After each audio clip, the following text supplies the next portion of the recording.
परमेश्वर वही तत्व ज्ञान सुनाया करते थे जो आज दास आपको परमेश्वर का दिया हुआ वो ज्ञान सुनाता है। और परमेश्वर के दिए हुए उस ज्ञान को प्रमाणित करने के लिए कि ये सच्चा ज्ञान है जो परमेश्वर कबीर देव जी ने, कबीर साहब ने 600 वर्ष पहले वर्णित किया था, अपने मुख कमल से उच्चारण करके वो सच्चिदानंद घन ब्रह्म की वाणी बोली थी, वो तत्व ज्ञान बोला था, वो सच्चा था और सच्चा है और सच्चा ही रहेगा। उसके समर्थन में अपने उन पवित्र सदग्रंथों को दास आपके रूबरू करता है जिनमें वो ज्ञान आज विद्यमान है और उस दिन भी था। जिस दिन परमात्मा के ज्ञान को ये नकली गुरु केवल संस्कृत के वक्ता ये कह करके नकार दिया करते थे कि कबीर अशिक्षित है, ये एक छोटी जाति का धानक है और इसको संस्कृत आती नहीं है, क्योंकि संस्कृत केवल ब्राह्मण ही पढ़ सकते थे और सभी सदग्रंथ संस्कृत में ही विद्यमान थे। उनका ये दाव लगा रहा और हमें भी ये असमंजस हो जाती थी कि सचमुच कबीर साहब संस्कृत नहीं पढ़े और इस कारण से ये सदग्रंथों को तो नहीं समझ सकते। और जो हमारे गुरुजी इस पवित्र हिंदू धर्म के गुरुदेव ये शंकराचार्य माने जाते, आदि शंकराचार्य थे, उनसे ही ये ज्ञान शुरू हुआ जो पूरे हिंदू समाज में समाया हुआ है। उनसे ही सुनकर ज्ञान को आगे ब्राह्मण लोग अपने अपने क्षेत्र में यही प्रचार किया करते थे। अब वो क्या ज्ञान देते थे कि श्री ब्रह्मा विष्णु महेश ये अविनाशी हैं, इनकी कोई माता पिता नहीं। परमेश्वर कबीर देव जी 600 वर्ष पहले कहा करते ये नाशवान है, इनकी जन्म मृत्यु होती है, ये पूजा के योग्य नहीं, ये परमात्मा नहीं है। तो उस समय परमेश्वर का एक घोर विरोध करवा दिया इन नकली गुरुओं ने। परमात्मा सत्संग किया करते थे, सच्चा ज्ञान प्रदान करते थे और ये नकली गुरु आचार्य ये शास्त्र विरुद्ध ज्ञान प्रदान किया करते थे। अभी तक इनका बोलबाला रहा क्योंकि हम सदग्रंथों से अपरिचित थे। आज दया करी उस परमपिता परमेश्वर ने इस दास के ऊपर एक मेहर की, आप पुण्यात्माओं के लिए इस दास को तैयार किया, उन पवित्र सदग्रंथों को समझूं और फिर आपके रूबरू करूं। और आज हम शिक्षित हैं, सदग्रंथ लगभग सभी अनुवादित है। अनुवाद करता भी ये स्वयं ही है जो ये कहा करते ब्रह्मा विष्णु महेश अविनाशी है।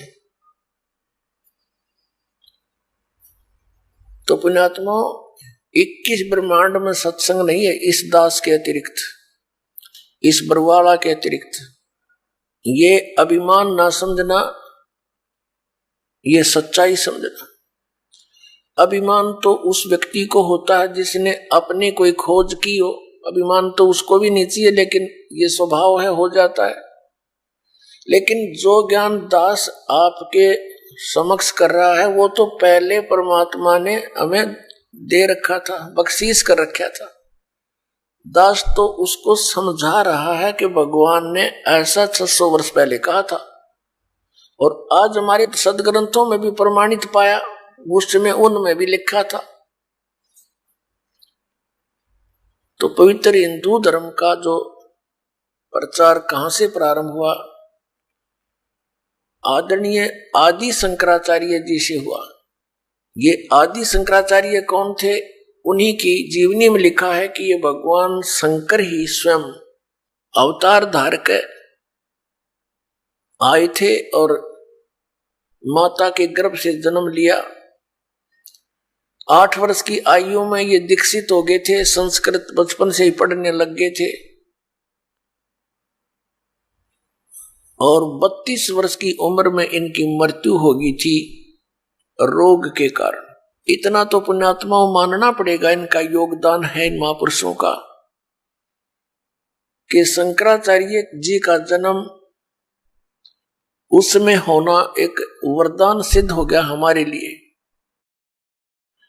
क्योंकि उस समय बौद्ध धर्म का बहुत प्रचार हो रहा था और शंकराचार्य जी ने बौद्ध धर्म का उसका विरोध किया था ज्ञान से, झगड़े से नहीं,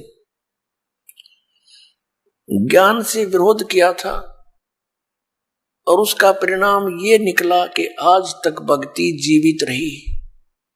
यदि बौद्ध धर्म फैल जाता भारतवर्ष में तो पूरा भारतवर्ष नास्तिक हो जाता।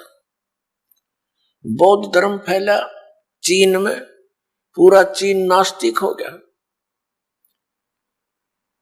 इसी प्रकार पुण्यात्मा, यदि उसमें ये पुण्यात्मा आदि शंकराचार्य जी नहीं आते तो आज हम राम का नाम भी नहीं लेते। लेकिन बात वही रही कि आसमान से गिरे और खजूर में अटके, फिर लाभ क्या हुआ? शंकराचार्य जी ने हमें क्या ज्ञान दिया कि जीव ही ब्रह्म है। फिर दूसरा ज्ञान क्या दिया कि श्री शंकर भगवान परमात्मा है, विष्णु भगवान परमात्मा है, शिव भगवान परमात्मा है, ब्रह्मा जी परमात्मा है। ये अविनाशी हैं, इनकी जन्म मृत्यु नहीं होती। और ये इनके आदरणीय शंकराचार्यों के ये पूज्य इष्ट भी हैं, रामकृष्ण, श्री कृष्ण और भगवान विष्णु, भगवान शंकर आदि। ब्रह्मा जी की तो पूजा ये करते नहीं। आज का जो सत्संग आपके लिए रहेगा कि सत्संग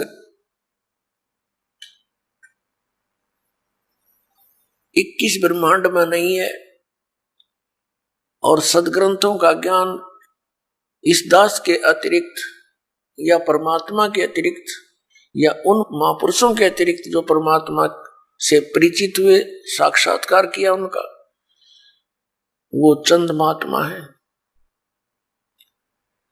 पूरे विश्व में उनके अतिरिक्त पूरे विश्व में ज्ञान नहीं, अध्यात्म ज्ञान नहीं, उनको वेदों और शास्त्रों का ज्ञान नहीं। तो फिर सत्संग खाक करा उनने, उल्टा पाठ पढ़ा दिया। अब आपको दिखाते हैं कि शंकराचार्य जो परंपरा है इसमें क्या पूजा होती है, ये क्या सत्संग सुनाते हैं और किसको ये पूज्य मानते हैं।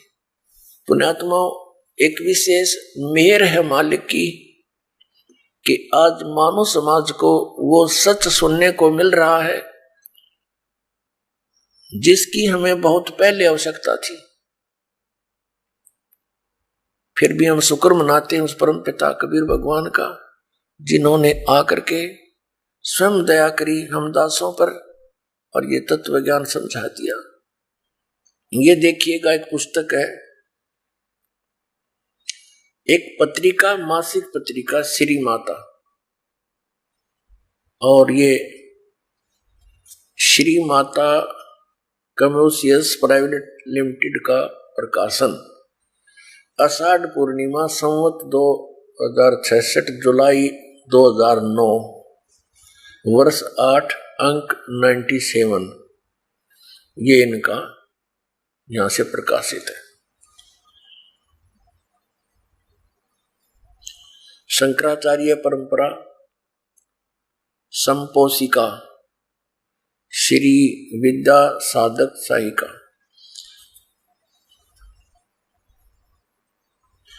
इसमें शंकराचार्य परंपरा यहां से शुरू होती है। नारायणम पदम भुवम वशिष्ठम शक्तिम च तत्पुत्र पराशरम च व्यासम सुकम गौड़ पदम महांतम गोविंद योगेंद्रम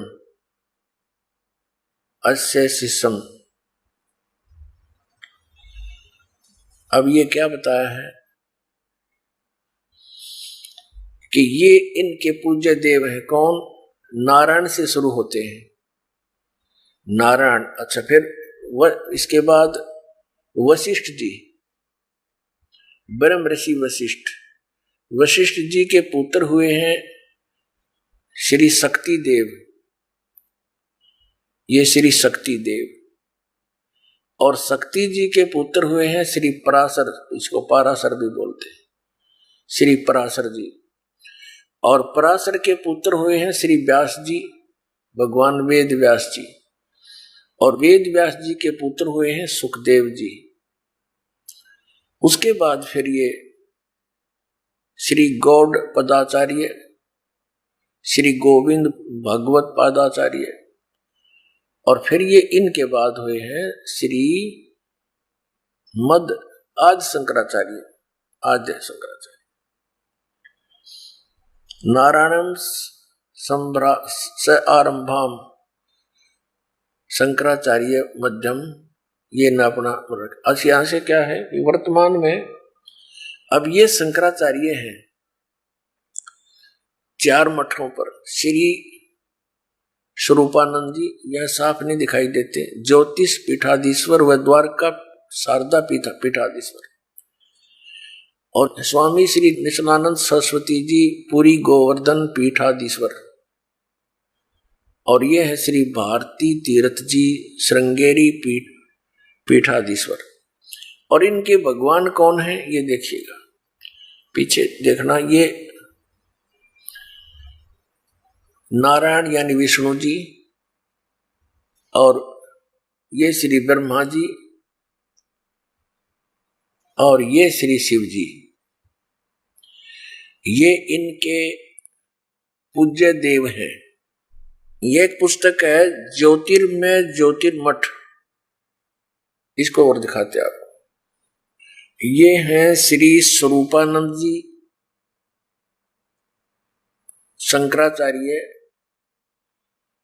2 पीठों के पीठाधीश्वर। देखिए पूरा इसको। ये हैं शंकराचार्य जो वर्तमान में 2 पीठों को संभाले हुए हैं, ज्योतिर्पीठ और द्वारका पीठ। अब यहां देखिएगा इसके दूसरे पृष्ठ पे, ये है ज्योतिर्मय ज्योतिर्मठ, ये पुस्तक का नाम है। ये किसके संरक्षक हैं? अनंत श्री विभूषित ज्योतिष पीठाधीश्वर एवं द्वारका शारदा पीठाधीश्वर जगत गुरु शंकराचार्य स्वामी श्री स्वरूपानंद सरस्वती जी महाराज, जिसका आपने ये चित्र देखा, ये है। और संपादक लेखक एवं संकलनकर्ता विष्णुदत्त शर्मा, अध्यक्ष आध्यात्मिक उत्थान मंडल दिल्ली। प्रेरणा स्रोत है श्री शुद्धानंद ब्रह्मचारी जी, मुद्रक हैं फाइन प्रिंट एंड पैक्स। परामर्श एवं सहयोग श्री विपिन बिहारी दत्त रामायणी, श्री पुनीत शर्मा, श्री आशुतोष जोशी। प्रकाशक हैं अखिल भारतीय आध्यात्मिक उत्थान मंडल, 1/3224 गली नंबर 2, रामनगर तिवारी, मंडोली रोड, सादरा, दिल्ली। ये इनके फैक्स और फोन नंबर है। अच्छा, इस पे दिखाते हैं आपको 2 नंबर इसकी। अब ये इनका एक पैड है, उसके ऊपर इसने लिखा है पूज्य श्री का संदेश। किसका? स्वामी स्वरूपानंद सरस्वती जी का महाराज। अनंत, इनकी देखो उपमा कितनी गजब की है। अनंत श्री विभूषित श्री मद गुरु शंकराचार्य ज्योतिष पीठाधीश्वर श्री स्वामी स्वरूपानंद सरस्वती जी महाराज, ज्योतिर्मठ बद्रिकाश्रम, हिमालय संचार यात्रा स्थल। ये इनके हाथ से लिखा हुआ लेख है कि हमारे शंकर अद्वितीय दर्शन के अनुसार, ये कोई शंकर अद्वैत, ये कोई इनका लेख है जो आदि शंकराचार्य जी का लिखा हुआ अनुसार भूत भौतिक प्रपंच के मूल में प्रकाश और विमर्श 2 पदार्थ हैं, जो मणि और उसकी प्रभा के समान परस्पर अभिन्न है। प्रकाश शिव और विमर्श उसकी शक्ति यानी शिवा, शिव और पार्वती ये देखो उसकी शक्ति है। पार्वती और परमेश्वर या त्रिपुर सुंदरी या त्रिपुर सुंदर उन्हीं का अभिव्यक्त रूप है, स्वरूप है। शक्ति सौलित शिव ही जगत के सर्जन, पालन और संहार में समर्थ होते हैं। हमारा सीधा संबंध शक्ति के उस स्वरूप से है जो जगत का पालन रक्षण करती है आदि आदि। अब ये देखिएगा, ये है श्री स्वरूपानंद जी, ये इनके नीचे लिखा इनका पूरा एड्रेस। प्रातः स्मरणीय पूज्य पाद अनंत श्री विभूषित ज्योतिष पीठाधीश्वर एवं द्वारका शारदा पीठाधीश्वर जगत गुरु शंकराचार्य स्वामी श्री स्वरूपानंद सरस्वती जी महाराज। अब देखो आगे, ये पार्वती जी की पूजा करते हैं। ये क्या बताते हैं? भगवती श्री राजेश्वरी त्रिपुर सुंदरी देवी इसकी पूजा करते हैं। ये इसका प्रमाण आपके समक्ष है, देखिएगा। और भगवान शिव को भी ये समान आदर से देखते हैं। इसी पुस्तक के हम प्रश्न 9 पर आते हैं। ये ज्योतिर्मय ज्योतिर्मठ, इसी पुस्तक के हम इसके प्रश्न नंबर 9 पर पढ़ेंगे। वर्तमान में इन 4 मठों के 3 अधिकृत शंकराचार्य हैं। ज्योतिष पीठाधीश्वर एवं द्वारका पीठाधीश्वर पूज्य स्वामी अनंत विभूषित श्री स्वरूपानंद सरस्वती जी महाराज हैं, और गोवर्धन पीठाधीश्वर पूज्य स्वामी अनंत श्री विभूषित स्वामी निश्चलानंद जी सरस्वती हैं। और दोया के तो ये हो गए स्वरूपानंद जी,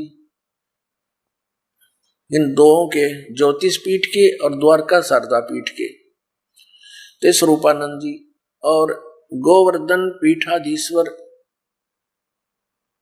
पूज्य स्वामी अनंत श्री विभूषित निश्चलानंद सरस्वती जी महाराज, और श्रृंगेरी पीठ के पूज्य श्री अनंत श्री भारत तीर्थ जी महाराज। ये तीनों ने 4 मठों को संभाल रखा है। अब इसके हम पृष्ठ 11 पर पढ़ेंगे। इसमें आदि शंकराचार्य जी का कुछ संक्षिप्त जीवन परिचय है। आदि गुरु शंकराचार्य संक्षिप्त जीवन परिचय। विश्व वंदनीय प्रातः साधना, अलौकिक मेधा, अद्भुत प्रतिभा, क्रांतिकारी, रचनात्मक, समन्वयात्मक प्रज्ञा, असाधारण तर्क कौशल आदि आदि। अब हम यहां से देखते हैं कि लगभग 2500 वर्ष पूर्व शंकराचार्य का जन्म चरमराती आस्था के युग में केरल प्रांत में पूर्णा नदी के निकट तट पर कालाड़ी ग्राम में धर्मनिष्ठ नंबूद्री शैव ब्राह्मण श्री शिव गुरु व धर्मपरायण सुभद्रा के घर हुआ। श्री शिव गुरु तैत्रीय शाखा के यजुर्वेदी थे। शंकराचार्य का जन्म शंकर के आशीर्वाद से हुआ, अतः उनका नाम शंकर रखा गया। गुरु परंपरागत मठों के अनुसार उनका आविर्भाव काल, उनका जन्म समय ईसा पूर्व 2508 या 476 वर्ष माना जाता है। 1 वर्ष की आयु में मातृभाषा में भावों का प्रकट, 2 वर्ष की आयु में पुराण कथाओं को कंठस्थ करना उनकी विलक्षण प्रज्ञा का परिचायक था। 3 वर्ष की अवस्था में उनका चूड़ाकर्म संस्कार हुआ। उसके बाद इनके पिता स्वर्गवासी हो गए 3 वर्ष की आयु। 5 वर्ष की आयु में गुरु ग्रह पढ़ने गए, जहां 8 वर्ष की आयु में ही वेदांगों का पूर्ण अध्ययन कर लिया। अब हम इसको और ज्यादा ना पढ़ें, अब हम आएंगे आदरणीय आदि शंकराचार्य जी ने 4 मठों की स्थापना की और 10 प्रकार के सन्यासी बनाए, जो उनके द्वारा यानी आदि शंकराचार्य जी के द्वारा दिए गए ज्ञान को आगे प्रचार किया करते थे, और जिससे बौद्ध धर्म का वहां स्टॉप लग गया और इस ज्ञान का पुण्यात्माओं में प्रचार होना प्रारंभ हो गया। और ऐसे जोर शोर से प्रचार हुआ कि पूरे हिंदू समाज में ये ज्ञान आज तक ग्रहण है। अब आपको दिखाते हैं, आदि शंकराचार्य जी ने बहुत सारे ग्रंथ अपने अनुभव के बनाए। उनमें से एक है मठ आमनाय महाअनुशासनम। इसको दिखाते हैं आप। यह है मठ आमनाय महाअनुशासनम, आदि श्री शंकराचार्य विरचितम। आदि शंकराचार्य जी द्वारा इसकी रचना की। ये है आदि शंकराचार्य। ये 32 वर्ष की उम्र में इनका देहांत हो गया था। और ये है 4 मठ। एक ये ज्योतिर्मठ, ये लिखा ज्योति तो पूर्व हिमालय साइड में, और ये है शारदा द्वारका पीठ, शारदा द्वारका पीठ, और ये है श्रृंगेरी मठ, और ये है गोवर्धन मठ पुरी, जगन्नाथपुरी जिसको कहते हैं, और ये है ज्योतिर्मठ बद्री का आश्रम हिमालय। और ये स्थान दिखा रखा है कालटी, जहां पर शंकराचार्य जी का जन्म हुआ, वहां भी इनके नाम से कोई मंदिर बना हुआ है। इसके प्रकाशक कौन है देखिएगा। ये है श्री काशी, ये प्रथम पुस्तक, ये वहां लिखा गया है। आज श्री शंकराचार्य विरचितम मठ आमनाय महानुशासनम, संपादित तथा भाषांतर करता है डॉक्टर कामेश्वर नाथ मिश्र, आचार्य अध्यक्ष संस्कृत विभाग, अध्यक्ष शब्द विद्या असंकाय, केंद्रीय उच्च तिब्बती शिक्षा संस्थान, सारनाथ, वाराणसी उत्तर प्रदेश, वाराणसी उत्तर प्रदेश। श्री काशी विद्वत परिषद न्यास, केदार घाट, वाराणसी। प्रकाशक है ये वही आपको दिखा। और यहाँ है, ये कहाँ से प्रिंट हुई है, Shri Mata कमर्शियस private limited B, 7/125, बागहाड़ा, Kedar घाट, वाराणसी। ये इतना दूर से। अब इनके आपको दिखाते हैं कौन कौन से मठ हैं। अब इसमें देखिएगा प्रश्न नंबर 12 पे, इसमें क्या कहा है, इसका ऊपर वर्णन चला आ रहा है। इसमें इन्होंने निर्णय दिया है कि मठों की संख्या, इस प्रकार ग्रंथ में मठों की कुल संख्या 7 बतलाई गई है, जिनमें 4 भारत के 4 दिगंतों में स्थापित किए गए थे और उनका कार्य क्षेत्र भी बतलाया गया है। वस्तुतः लौकिक व्यवहार के लिए यही 4 मठ द्वारका शारदा पीठ, गोवर्धन ज्योतिष पीठ एवं श्रृंगेरी सम्मत है। शेष 3 मठ वैज्ञानिक विग्रह श्लोक नंबर 39 परिभाषित है। इनकी विग्रह कल्पना केवल विज्ञानात्मक है, भावनात्मक है। अर्थात यदि किसी मुमुक्षु को किसी सद्गुरु आचार्य की शरण नहीं मिल पाई तो वे वह निर्देशानुसार अपनी गुरु तथा पीठ की भावना करके मोक्ष मार्गी हो जाते हैं। लौकिकी सत्ता न होने के कारण वे सुमेरु स्वात्मा एवं निष्कल आमनाओं के आचार्य, योगपट और ब्रह्मचारी के नामों की निरुक्तियां नहीं है। अब यहाँ पूर्वोक्त चारों मठों की स्थिति और अक्षेत्र तो भूतल पर बतलाए गए हैं और भारत के चारों भागों में अवस्थित है। ऊर्ध्व दिशा तो ऊपर है, ऊर्ध्व ऊपर, आकाश में, स्वर्ग अथवा अन्य लोकों में यह मठ नहीं हो सकता। गंधर्व नगर अथवा आकाश महल की भांति यदि हो भी सकता है तो केवल भावना लोक में, भूलोक में नहीं। इसी प्रकार चारों मठों के ऋग्वेद, यजुर्वेद आदि 4 वेद बतलाए, अथर्ववेद और सामवेद गए हैं। ऊर्ध्व आमनाय सुमेरु पीठ के लिए निर्धारित वेद सूक्ष्म वेद श्लोक नंबर 42 है और चारों वेदों के अतिरिक्त इस नाम का कोई वेद सनातनी जगत में नहीं है। अब इसका कहने का भाव ये है कि जैसे 4 वेद हैं और एक पुस्तक है,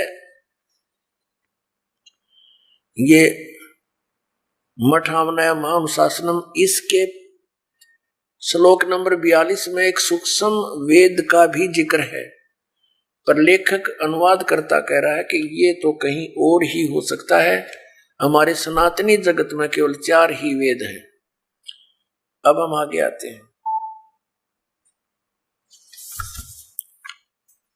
अब इन चारों मठों पर पूरे हिंदू धर्म को ज्ञान दिया जाता है और जो आदि शंकराचार्य जी के द्वारा स्थापित हैं उनके द्वारा दिया गया ज्ञान है, वो किन किन मठों में कौन से वेद का पाठ होता है और कौन से देवी देवता की पूजा होती है, ये वर्णन दिखाते हैं। देखिएगा, पुस्तक वही है, पुस्तक ये वही चल रही है, मठ आमनाय महानुशासनम, पृष्ठ नंबर 33 पर शारदा मठामनाय, ये शारदा मठ के विषय में है। इसमें क्या बताया है, आदि शंकराचार्य द्वारा स्थापित पहला आमनाय पश्चिम दिशा में है जिसको शारदा मठ कहा जाता है। ये आपको यहां दिखाया था, ये है शारदा मठ, ये वाला शारदा मठ द्वारका, द्वारका वाला जिसको शारदा मठ कहा जाता है। इसका कीटवार संप्रदाय है, तीर्थ और आश्रम इसके सन्यासियों के पद अर्थात योग पट है। अच्छा, अक्षेत्र देवता देवी और प्रथम आचार्य यहां लिखे इसके बारे में। इस अक्षेत्र का नाम द्वारका है और देवता सिद्धेश्वर है, सिद्धेश्वर, और देवी भद्रकाली है तथा आदि आचार्य विश्व रूप सुरेश्वर आचार्य, ये प्रथम थे जो स्थापित किए, सुरेश्वर आचार्य। और इसमें देखना ये क्या लिखा कि निर्मल तीर्थ गोमती है, यहाँ स्वरूप नामक ब्रह्मचारी साम वेद का वक्ता कहा गया है। इसमें साम वेद का ही पाठ होता है। आगे देखो, ये वही चल रहा है, उसी के बारे में चर्चा चल रही है ये। और इसका महावाक्य क्या है, ये प्रश्न नंबर 35 पर हम आगे हैं। इस शारदा पीठ का महावाक्य है, महावाक्य में गोत्र। इस आमनाय का महावाक्य तत्वमसि, तत्त्वमसि, तत्वमसि है।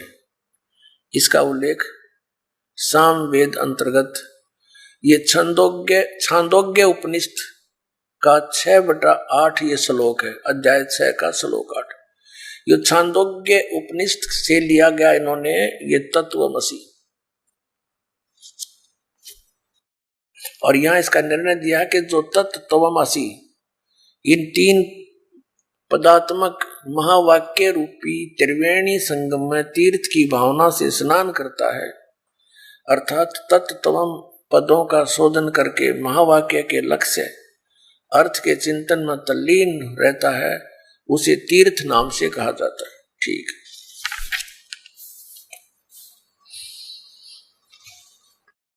अब ये है गोवर्धन मठ आमनाए। गोवर्धन उस मठ के बारे में जानकारी है। इसमें गोवर्धन मठ माना जाता, यह है कि दूसरा आमनाए पूर्व दिशा में वह गोवर्धन मठ माना जाता है। यहां देखेंगे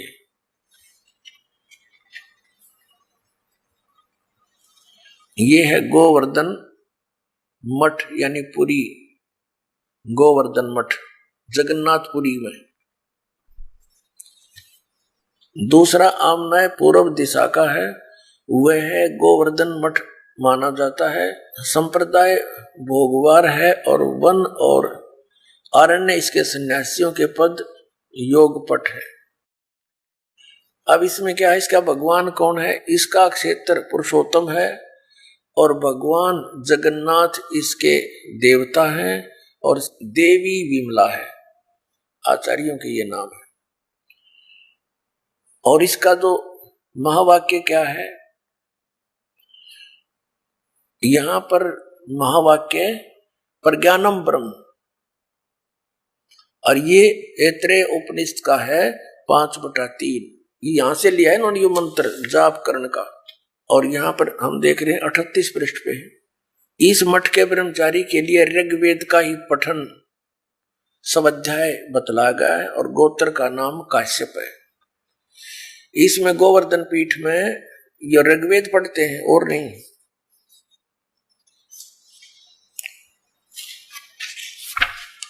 अब ये ज्योतिर्मय ज्योतिर्मठ आमनाय, इसका दूसरा नाम, तीसरा आमनाय उत्तर दिशा का है जो कि ज्योतिर्मठ है, अथवा उसका दूसरा नाम श्रीमठ भी कहा गया है। बद्री का आश्रम इसका क्षेत्र है। भगवान नारायण देवता है और देवी पूर्णागिरी जी है, पूर्णागिरी है। और तोटकाचार्य इसके प्रथम आचार्य कहे गए। और यहां इनका महावाक्य क्या है, अयम आत्मा ब्रह्म, ये मांडुक्य उपनिषद का दूसरे अध्याय से लिया गया है, दूसरा श्लोक है। यह आत्मा ब्रह्म है, क्लियर कर दिया। अब देखते जाना इनके कारनामे करामात। आनंद नामक ब्रह्मचारी अथर्ववेद का उपदेशक होता है। अब चौथा देखो, ये है प्रश्न नंबर 44 पर। और श्रृंगेरी मठ आमनाय, ये चौथा है।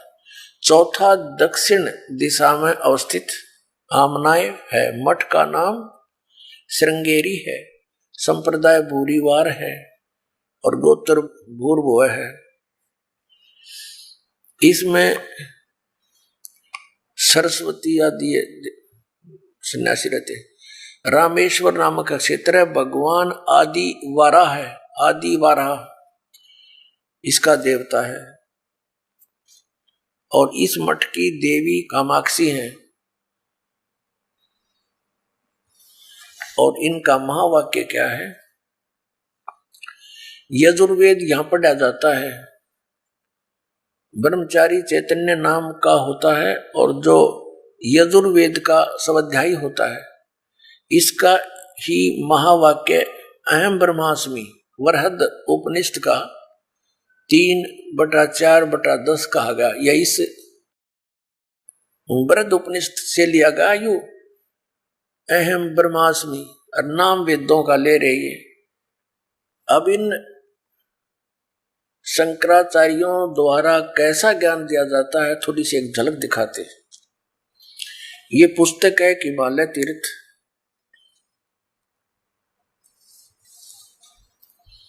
जेपी नंबूरी इसके ये लेखक हैं। हिमालय तीर्थ जेपी नंबूरी उप मुख्य कार्यकारी श्री बद्रीनाथ केदारनाथ मंदिर समिति, कोलकाता से प्रकाशित है।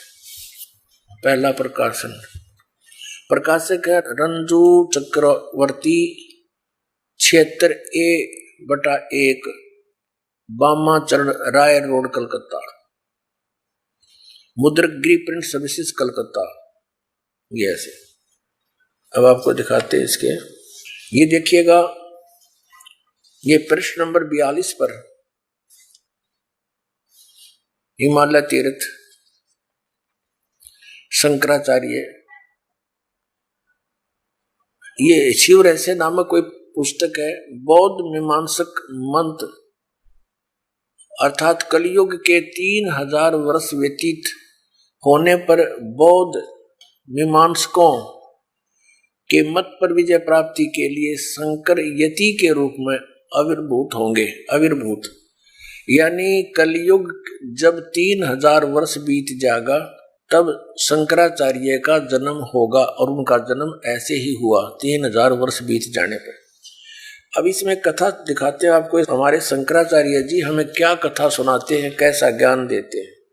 यह एक कथा सिंपल सी लेंगे, ज्यादा इतना समय नहीं हम वेस्ट करेंगे। देखना, ये पृष्ठ नंबर 19 पे एक कथा सुनाई है इन्होंने इन तीर्थों के बारे में। ये तीर्थ कैसे बने, ये हिमालय तीर्थ पुस्तक है। यहां लिखा है कि ये पहले तो उन्होंने और बताई है, नर और नारायण ऋषियों के पश्चात अन्य ऋषि मुनियों व भक्तों द्वारा यह ज्योतिर्लिंग पूजित रहा। एक भगवान ने कोई किसी नर और नारायण नामक व्यक्तियों की पूजा से प्रसन्न होकर ज्योतिर्लिंग की स्थापना की, उसकी ये पूजा करते रहे। उसके पश्चात तत्पश्चात महाभारत काल में पांडवों द्वारा गोत्र हत्या अर्थात महाभारत युद्ध में अपने भाई बंधुओं आदि की हत्या के पाप से मुक्ति हेतु यहाँ पर देवादिदेव महादेव की आराधना की। अपना पाप नाश करने के लिए भगवान शंकर भगवान की पूजा की उन्होंने, ये पांडवों ने। इसी प्रसंग में पुराणों में एक कथा आती है, भगवान वेद व्यास जी की आज्ञा से पांडव केदार क्षेत्र में गए। भगवान महिष यानी भैंस का रूप धारण कर केदार अंचल में विचरण करने लगे। भगवान शंकर ने भैंस का रूप धारण किया और उस केदार अंचल में यानी उस क्षेत्र में घूमने लगे भैंस बनकर। और भीम ने भगवान शिव को मायावी महिषी के रूप में पहचान लिया। अब नो कहे भीम ने वो पहचान लिया कि यो भगवान शिव है भैंस के रूप में, और वे ऐसा जानकर भगवान शिव महिष रूप में पृथ्वी में समा ही रहे थे कि महाबली भीम ने दौड़कर उनका पिछला भाग पकड़ लिया। पांडवों की भक्ति एवं विश्वास को देखकर भगवान शिव ने उन्हें साक्षात दर्शन दिए। गुरु हत्या पाप के फलस्वरूप प्रायश्चित के रूप में भीम द्वारा पकड़े गए पृष्ठ भाग की पूजा अर्चना का आदेश देकर वहीं अंतर्ध्यान हो गए। पृष्ठ माने पिछला हिस्सा, भैंस का पिछला, मैं बताऊंगा आपको डिटेल से। पृष्ठ भाग ने शिला का रूप धारण किया, पत्थर बन गया फिर पिछला हिस्सा। अब ये क्या कहना चाहते हैं कि जब इन पांडवों को श्री कृष्ण जी ने आदेश दे दिया था कि तुम्हारे ऊपर एक भयंकर पाप है, जो महाभारत में तुमने बंधुघात किया, गुरुजन मार दिए, कितना अत्याचार किया, इसके मोक्ष के लिए तुम हिमालय में जाओ और वहां तपस्या करो अंतिम श्वास तक। तो क्या कहना चाह रहे हैं ये लेखक कि पांडव वहां पर अपना वो भक्ति कर रहे थे, तपस्या कर रहे थे, साधना कर रहे थे। भगवान शिव आगे वहां पर भैंस रूप धारण करके अन्यों के भीम ने पहचान लिए और भीम दौड़ा तो भगवान शंकर समझ गए उसको, इस कारण से वो पृथ्वी में समान लग गए और फिर केवल पृष्ठ भाग यानी पिछला हिस्सा शेष रह रहा था पृथ्वी में। जानते महाबली भीम ने पकड़ कर डांट लिया कसूती तरह, और वो फिर इतना बार रह गया, फिर वो पत्थर का बन गया। और कहते भगवान शिव वहां प्रकट हो गए। ये काल का छल है सारा, ये शिव रूप में प्रकट हो गया और उनको कह दिया कि तुम बस इसकी पूजा करो भैंस के पिछले हिस्से की, और टट्टी गोबर के स्थान की भीम पूजा करने ला दिए, और वो बन गया तीर्थ स्थान। वो टट्टी पेशाब के पोर्शन का नो तुम इसकी पूजा करो, और वो तीर्थ बन गया हमारा। क्या देखिए फिर पढ़िए, ये समझ में आओगा। भगवान वेद व्यास की आज्ञा से पांडव केदार क्षेत्र में आए। भगवान महिष यानी भैंस का रूप धारण कर केदार अंचल में विचरण करने लगे। भीम ने भगवान शिव की मायावी महिष के रूप में पहचान लिया, शिव को भैंस के रूप में पहचान लिया। वह ऐसा जानकर भगवान शिव महेश रूप में पृथ्वी में समा ही रहे थे कि महाबली भीम ने दौड़कर उनका पिछला भाग पकड़ लिया। पांडवों की भक्ति व एवं विश्वास को देखकर भगवान शिव ने उन्हें साक्षात दर्शन दिए, और फिर गोत्र हत्यार गुरु हत्यार ये के फलस्वरूप प्रायश्चित के रूप में भीम द्वारा पकड़े गए पृष्ठभाग यानी पिछले हिस्से को की पूजा अर्चना का आदेश देकर वही अंतर ध्यान हो गए। पृष्ठभाग ने शिला का रूप धारण कर लिया, पत्थर बन गया वो पिछला हिस्सा, तो पांडवों द्वारा पूजित हुआ। पांडव लाग गए उसने टट्टी पेशाब के पोर्शन न पूजन। ये भगवान, ये थे हमारे शंकराचार्य जी का ज्ञान। ये देखो ये काल का जाल है सारा। आगे फिर जो भैंस रूप में भगवान शिव थे, कहते हैं वो पृथ्वी में समा गए, समाने लगे, तो पिछला हिस्सा तो भीम ने पकड़ लिया, वो उड़े डट गया। अब आगे कौन कौन से पैर कहाँ गए, मुंह कित निकला जाकर उसका, ये देखियो। ये 19 पृष्ठ पे पढ़ रहे हैं हिमालय तीर्थ के। यहां आ गया अंतर जा रहा है। और वो फिर पिछला हिस्सा, पृष्ठ भाग यानी पिछला हिस्सा, ये पिछला भाग है, भीम द्वारा पृष्ठ भाग जो है निशिला का रूप धारण कर लिया और पांडवों द्वारा पूजित हुआ। पांडव उसकी पूजा करने लगे, फिर पूछड़ की, और तब से आज तक पूजित है। आज तक उससे की पूजा पर लग रहे हैं भक्त। महिष का अगर भाग नेपाल में जाकर प्रकट हुआ, ओहो और जो पशुपति नाथ के नाम से विख्यात हुआ। अरे वाह देवताओं, कहते हैं उस भैंस का अगला मुंह सिर उड़ा निकला जाके कहा, नेपाल में।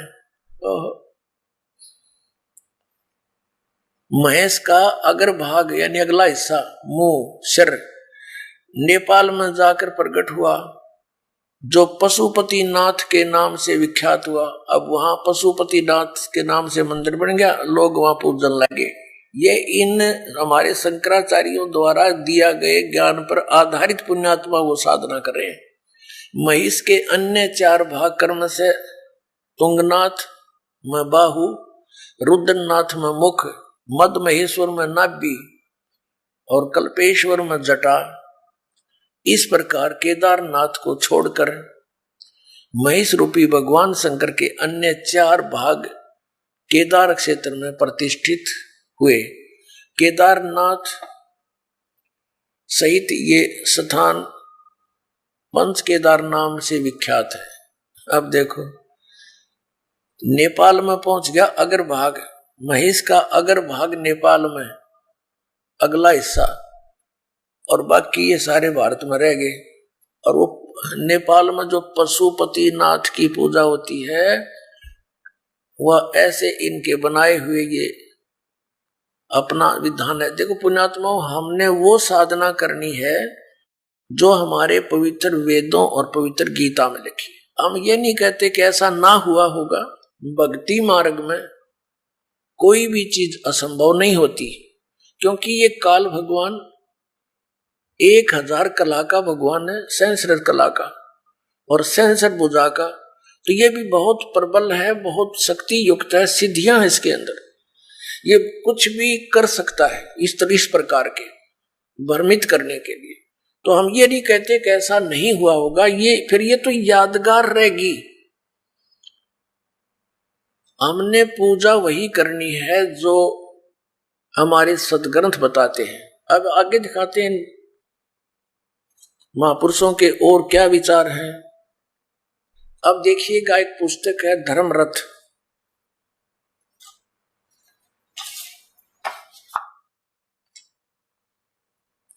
और ये स्वामी स्वरूपानंद सरस्वती जी शंकराचार्य जी बैठे हैं, 2 अनंत श्री विभूषित ज्योतिष पीठ पीठाधीश्वर एवं द्वारका पीठाधीश्वर जगत गुरु शंकराचार्य स्वामी स्वरूपानंदी सरस्वती जी महाराज, और ये धर्मरथ के लेखक हैं। ये धर्मरथ पुस्तक स्वामी स्वरूपानंद सरस्वती जी महाराज गोस्वामी तुलसीदास कृत रामचरितमानस में वर्णित धर्मरथ सारगर्भित प्रवचन। प्रकाशक हैं इसके स्वामी सदानंद सरस्वती, शारदा पीठ प्रकाशनम, द्वारका, इतने, जामनगर गुजरात, दूरभाष इतने। धर्मरथ ये मुद्रक है अंबिका ऑफसेट मीठापुर 36 1345, ये कोई इनका नंबर है। प्राप्ति स्थान यहाँ पर। इसकी प्रस्तावना में लिखा है कि धर्मरथ नामक प्रकृत ग्रंथ पीठाधीश्वर अनंत श्री विभूषित श्री मजत गुरु शंकराचार्य स्वामी स्वरूपानंद सरस्वती जी महाराज के मुखारविंद से निश्रित वाक सुधा का सार संग्रह, यानी श्री स्वरूपानंद जी महाराज के द्वारा किए गए वर प्रवचन हैं। ये जो आपको दास अब सुनाने जा रहा है। अब देखिएगा इसके प्रश्न नंबर 51 पर, धर्मरथ 51 पृष्ठ। हम यहां से पढ़ेंगे। जड़ बुद्धि में वह शक्ति नहीं जो आत्मा को जान सके, और यदि आत्मा बुद्धि के द्वारा जाना जाता है तो आत्मा हो गया ज्ञेय। ब्रह्म किसी का दृश्य बन नहीं सकता।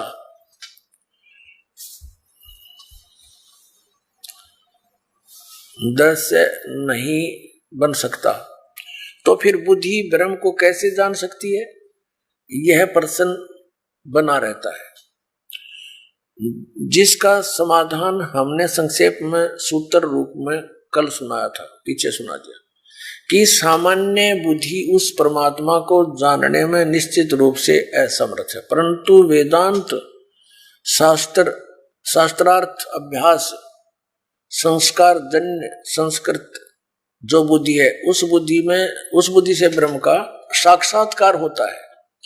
बुद्धि ही विवेक करती है, विवेक करते करते हमें उस स्थिति में पहुंचा देती है जहां जाकर ब्रह्म का साक्षात्कार सहज में ही हो जाता है। ब्रह्म का साक्षात्कार क्या है? जैसे हम किसी मनुष्य को देखते हैं और कहते हैं कि हमने उसका साक्षात्कार किया, आपसे हम मिले, उस प्रकार ब्रह्म से साक्षात्कार नहीं हुआ। फिर कैसा? इस प्रकार ब्रह्म किसी को गोचर नहीं होता, वो दिखता नहीं, इंद्रियों और मन के द्वारा वह नहीं जाना जा सकता। तो ब्रह्म का साक्षात्कार क्या है? वस्तुतः स्थिति यह है कि ब्रह्म को सब जानते हैं। किस रूप में जानते हैं? जिस तत्व के रूप में श्रुतियों ने आत्मा को बतलाया है। आत्मा सबको विदित है। मैं हूं यह कौन नहीं जानता? सब कहते मैं हूं। भगवान के संबंध में तो लोग प्रश्न करते, वे कहते हैं कि महाराज भगवान है कि नहीं? तो हम उनसे यही पूछते हैं कि तुम हो के नहीं? अगर तुम हो तो भगवान भी है, क्योंकि पहले हमने आपको देखा। मैं कौन हूं? तो अहम ब्रह्मास्मि, मैं ब्रह्म हूं। इस बात का सभी को ज्ञान है, मैं हूं।